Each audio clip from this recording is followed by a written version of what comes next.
Hello નમસ્કાર વિદ્યાર્થી મિત્રો, ધોરણ 12ના કોમર્સ સાયન્સ આર્ટ્સના એટલે કે ધોરણ 12ના તમામ વિદ્યાર્થીઓ જે ગુજરાત બોર્ડની અંદર 2024ની અંદર માર્ચમાં એક્ઝામ આપી હતી એ બધાનું રિઝલ્ટ આવી ગયું છે. તો હવે વિદ્યાર્થી મિત્રો એને ટકા કેવી રીતે શોધવા એ આપણે તમને જણાવીશું અને સરળ રીતે જણાવીશું. તો સૌથી પહેલાં તમારે વિદ્યાર્થી મિત્રો પાસ છો કે ફેલ એ કેવી રીતે ખબર પડે એના માટે આપણે વિડીયો મૂકી દીધો છે. અને જો તમને ખબર પડી જાય તો હવે આપણે ટકા કેવી રીતે શોધવા. તો વિદ્યાર્થી મિત્રો જો અહીંયા ટોટલ આપેલો છે, એટલે કે ટોટલ કેટલા માર્ક્સમાંથી કેટલા આવ્યા છે.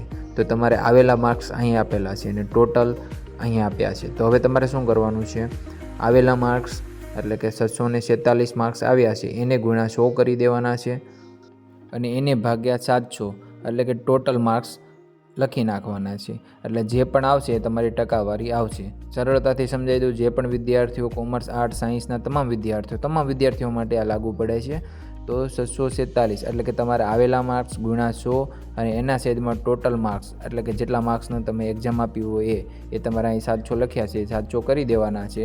તો આપણે 647 ગુણ્યા 100 છેદમાં 700 કરીશું એટલે આપણે આવશે 93.28. તો વિદ્યાર્થી મિત્રો આ તમારી ટકાવારી છે. આવી રીતે તમે ટકા શોધી શકો છો. અને વિદ્યાર્થી મિત્રો બીજા કોઈ પણ ક્વેશ્ચન હોય કોમેન્ટ કરી શકો છો. વિદ્યાર્થી મિત્રો વિડીયો પસંદ આવે તો વિડીયોને લાઇક કરી દો, ચેનલને સબસ્ક્રાઈબ કરીને આપણી સાથે જોડાયેલા રહો. જય હિન્દ, જય ભારત.